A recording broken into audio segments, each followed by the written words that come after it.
Good morning. അപ്പോൾ ഇന്നൊരു വാട്ടൈറ്റിൻ്റെ day ആയാലോ. കുറച്ച് വയറുവേദനയും മൂഡ് ഉള്ള ഡേ ആയിരുന്നു ഇന്ന്. അപ്പോൾ രാവിലെ തന്നെ നല്ല ദോശയും സാമ്പാറും ചട്നിയായിരുന്നു ഇന്ന് ഉണ്ടായിരുന്നത്. നല്ല ചൂട് ചായയും അതൊക്കെ കഴിച്ച് കഴിഞ്ഞൊരു 11 മണിയായപ്പോൾ ഞാൻ ഈ കടല കഴിച്ച്. കുറച്ച് കഴിഞ്ഞ് ഒരു 12:30 ആയപ്പോൾ ഞാൻ ഈ സ്മൂത്തി കുടിച്ചു കേട്ടോ. അവക്കാഡോൻ്റെ സ്മൂത്തിയാണ്. എനിക്കിതിൽ പാലൊന്നും ഒഴിക്കുന്നത് ഇഷ്ടമല്ല കേട്ടോ. അപ്പോൾ ഇത് കുടിച്ച് കുറച്ച് കഴിഞ്ഞപ്പോൾ എനിക്ക് വയറുവേദന എടുത്തപ്പോൾ ഞാൻ സിപ്പ കഴിച്ചു കേട്ടോ. 2 ഫ്ലേവർ ഉള്ളതാണ് കഴിച്ചാൽ, വാനിലയും ഇത് മുന്തിരിയായിട്ടോ. അപ്പോൾ അതൊക്കെ കഴിച്ചു. കുറച്ച് കഴിഞ്ഞപ്പം ഞാൻ ഈ ഡയറി മിൽക്കും കഴിച്ചു കേട്ടോ. അത് കഴിച്ച് കഴിഞ്ഞ് കുറച്ച് എനിക്കൊരു 4 മണിയായപ്പോഴാണ് തോന്നുന്നു കേട്ടോ ഫുഡ് കഴിച്ചത്.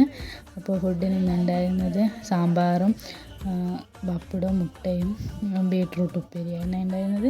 അത് കൂട്ടി നല്ലൊരു ലഞ്ച് കഴിച്ചു കേട്ടോ. അതൊക്കെ കഴിഞ്ഞ് 7 മണിയോടെ ചായ കുടിച്ചു കേട്ടോ. പിന്നെ ഞാനൊന്നും കഴിച്ചിട്ടുണ്ടായിരുന്നില്ല രാത്രി. ചായക്ക് ഈ ഒരു ബിസ്ക്കറ്റും പിന്നെ ഈ ഒരു നുറുക്കായിരുന്നു ഉണ്ടായിരുന്നത്. പുറത്ത് നല്ല മഴയായിരുന്നു, അതുകൊണ്ട് ചായ കുടിക്കാൻ നല്ല രസമുണ്ടായിരുന്നു കേട്ടോ. പിന്നെ ഈ ഒരു കച്ചോറും കൂടി കഴിച്ചായിരുന്നു. അപ്പോൾ ഇന്നത്തെ വീഡിയോ ഇഷ്ടപ്പെട്ടെങ്കിൽ സബ്സ്ക്രൈബ് ചെയ്യാൻ മറക്കല്ലേ.